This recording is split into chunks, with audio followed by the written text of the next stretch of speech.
There was a time in my life when I noticed something very specific.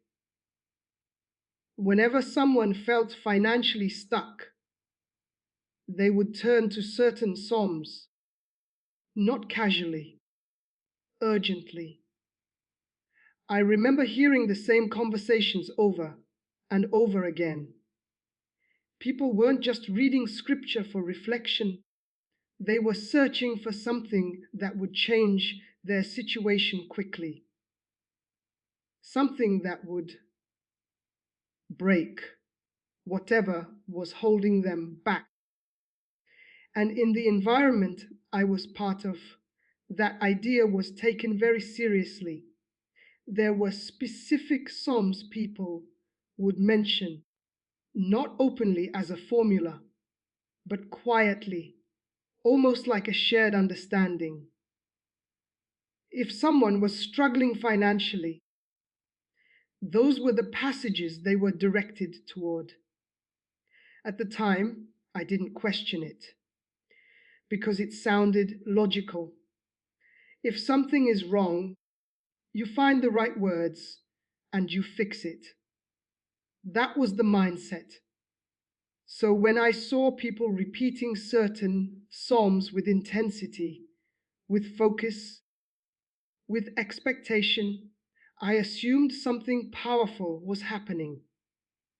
And here's what made it convincing. After some time, I would see changes, not always immediate, but noticeable enough that it felt connected. A new opportunity would appear, a situation would improve, something that was stuck would begin to move. And in my mind, there was a clear conclusion. The Psalms did this. That belief felt real because I wasn't just hearing about it. I was seeing what looked like results. But looking back now, I understand something I didn't see then. I wasn't observing the full picture. I was only seeing what confirmed what I already believed. And that's where everything begins. Because once you believe that certain words can instantly change your financial situation, you don't just read them. You attach expectation to them, and expectation changes how you think, how you act, and what you notice. At the time, I thought the power was in the verses themselves. But what I discovered later was something very different. When people talked about breaking poverty, they didn't mean it in a vague way. They meant it as something immediate, something that could change their situation quickly if they used the right words. And there were a few psalms that kept coming up again and again, not because they were secret, but because of what people believed they represented. Psalm 23 was one of them. The Lord is my shepherd, I shall not want. That line alone was enough for many people. It carried the idea of provision, of not lacking. And when someone feels like they don't have enough, that message becomes powerful. Then there was Psalm 34. I sought the Lord, and he answered me.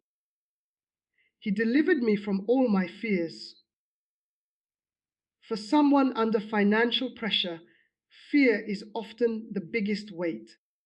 So this psalm was seen as a way to release that fear and open the way for something better. And Psalm 112 was another one people focused on. Wealth and riches are in his house, and his righteousness endures forever. That line stood out to many. It directly connects faith with provision, and that made it feel like a clear answer to a clear problem. At the time, I saw people repeating these verses with intensity, not slowly, not reflectively, but with urgency, as if saying them enough times would produce a result.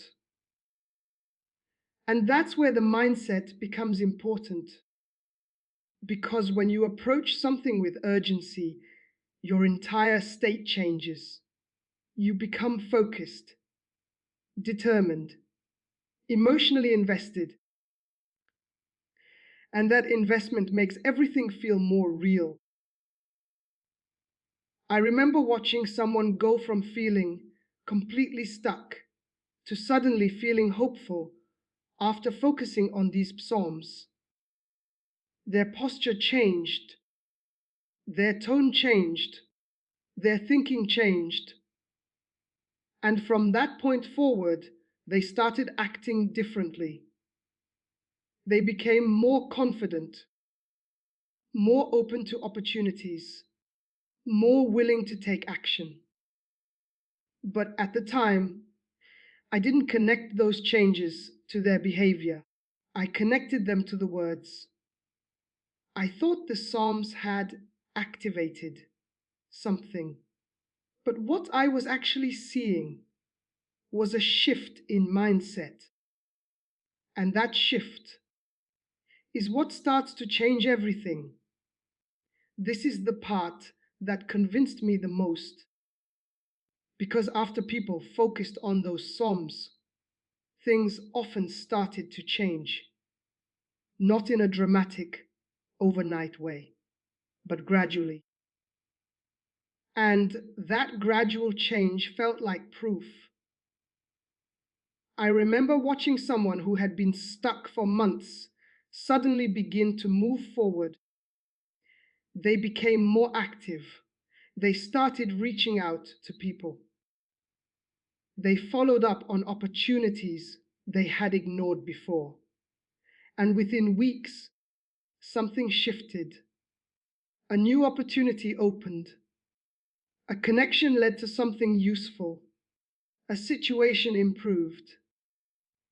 And the conclusion was immediate. The Psalms worked. But what I didn't understand at the time is what had actually changed. It wasn't just that they were reading something, it was what that reading was doing internally. Because when you focus on words that talk about provision, stability, and overcoming fear, your thinking begins to shift. You stop focusing on lack. You start focusing on possibility. And that change in focus affects your behavior. You become more willing to act, more open to trying again, more confident in your decisions. And those actions create results. But the results are often attributed to the words themselves, instead of the shift they created in the person. That's what I had to learn. Because from the outside, it looks like a direct connection. You say something and then something changes. But in reality, there is a process happening in between. The words influence your thinking. Your thinking influences your actions. Your actions influence your outcomes. That's the chain. And when you only look at the beginning and the end, it feels like the middle doesn't exist. It feels like the words cause the result directly. But once you see the full process, everything becomes clearer. It's not about a formula. It's about what those words are doing to you. Because when your mindset shifts from fear to clarity, you start moving differently. And movement is what creates change. Not just repetition, not just expectation, but action driven by a new way of thinking. That's why it starts to work. This is where most people misunderstand everything. They hear something like this and immediately turn it into a system, a formula. If I say these Psalms enough times, my situation will change. That's exactly how I used to think, because in the environment I was part of, everything was based on methods, specific words, specific repetition, specific timing. The belief was simple: if you follow the steps correctly, you will produce a result. So when I saw people using these Psalms, I assumed it worked the same way. Repeat it enough, say it with intensity, expect something to happen. But when I tried to approach it like that, nothing changed.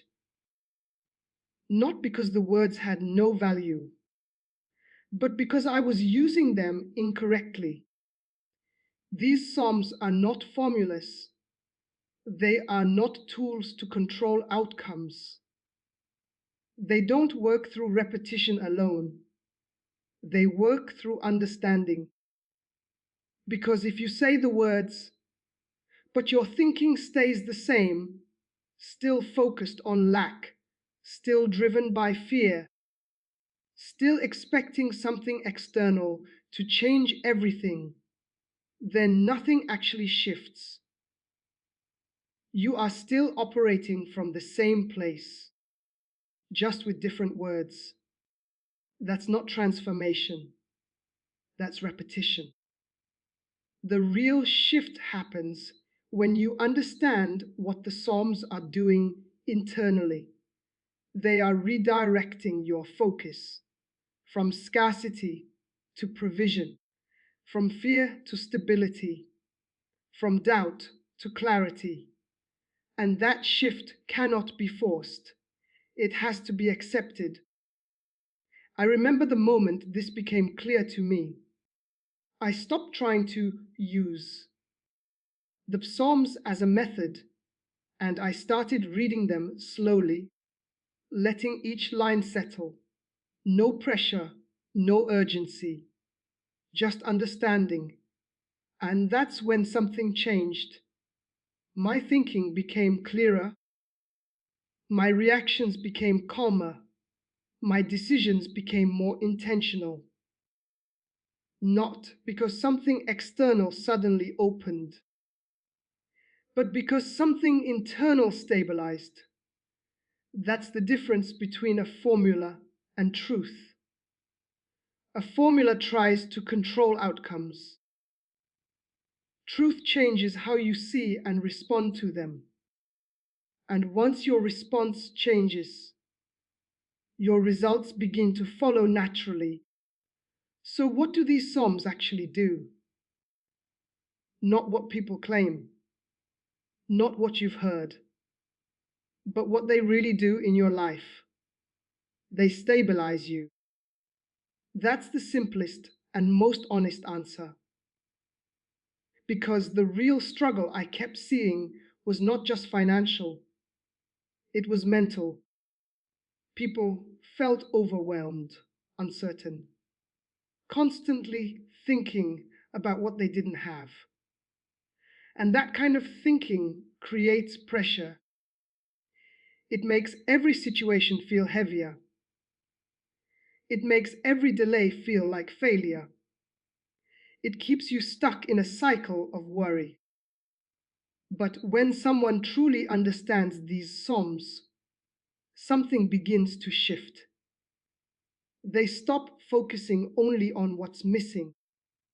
They start seeing what's possible. That one change is powerful. Because when your mind is not trapped in fear, you think differently.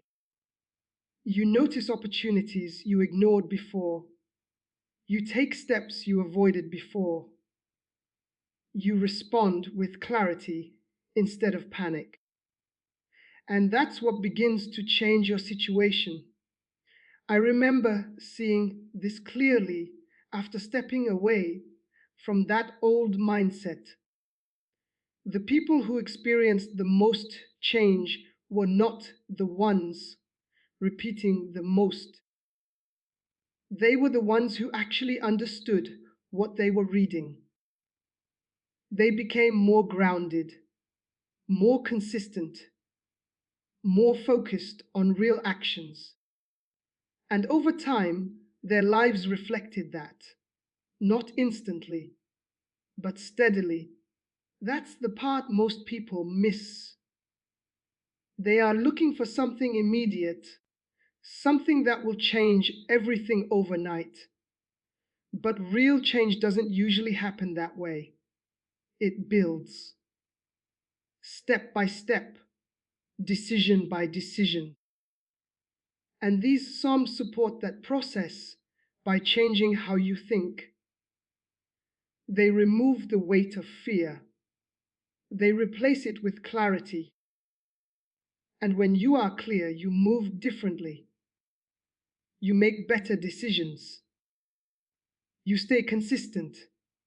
You keep going even when things are slow.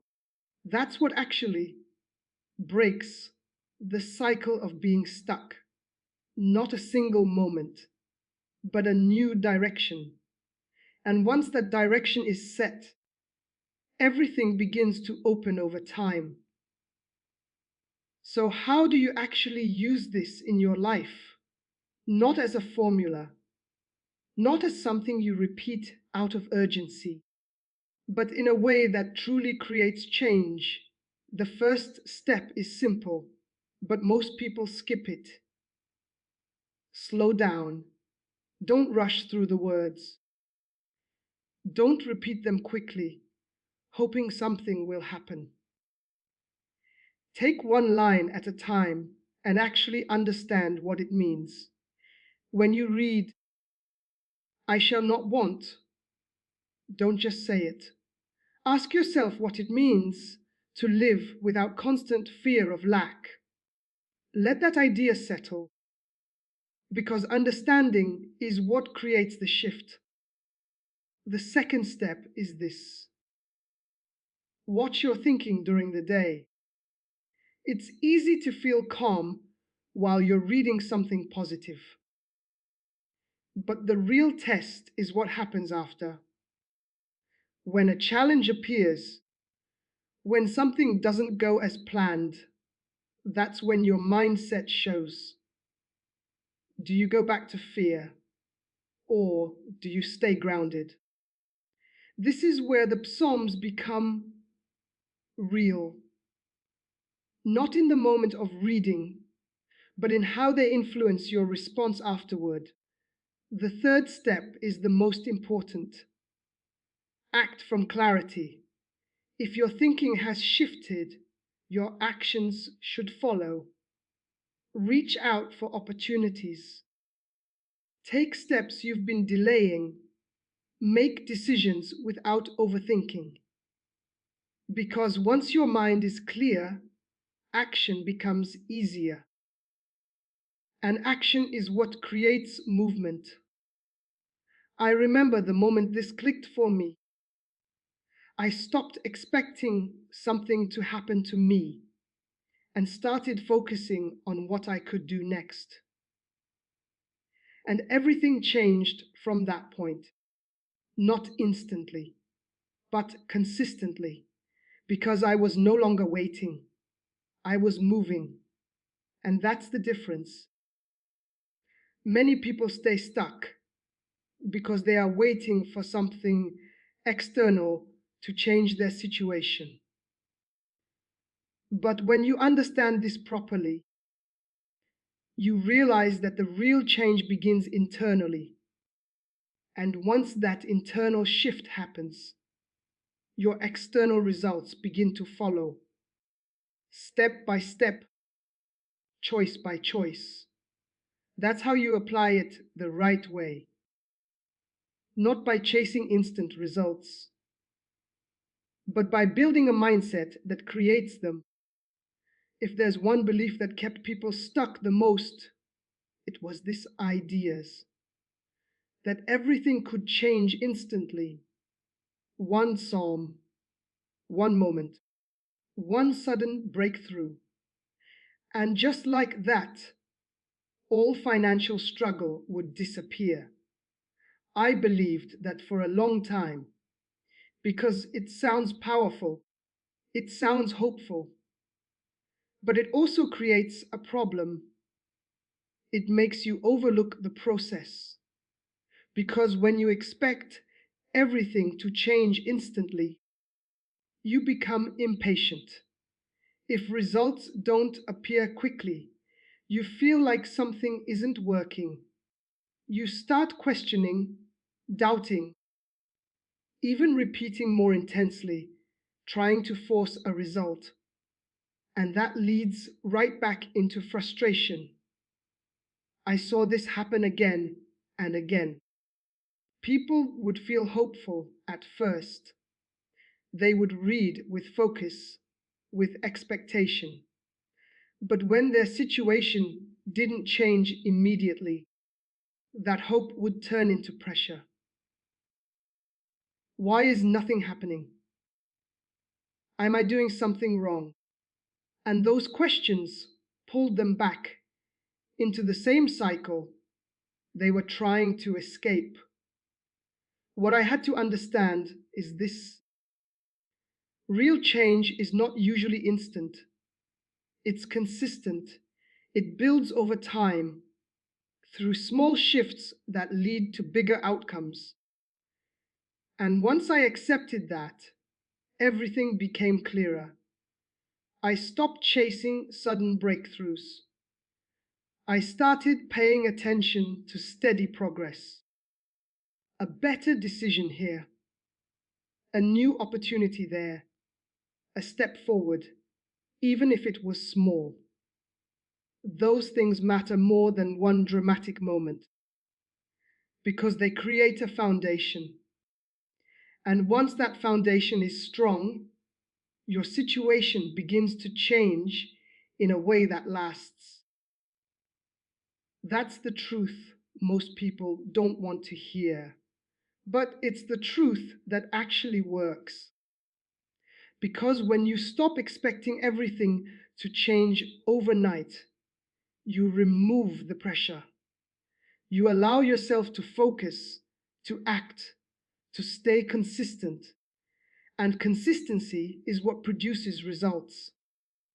Not intensity for a short moment, but steady movement over time. That's what leads to real breakthrough. Not instant, but inevitable when you keep moving in the right direction.